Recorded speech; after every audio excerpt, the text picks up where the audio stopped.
برم بجا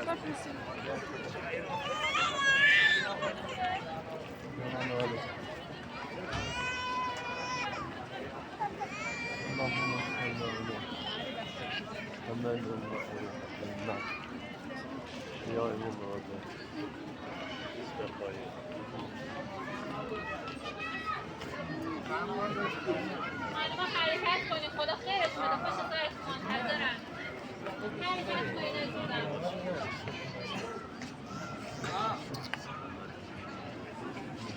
بسه یه بار چیز کردیم بسه بیاین بخواب بیاین بیرون باریکلا آره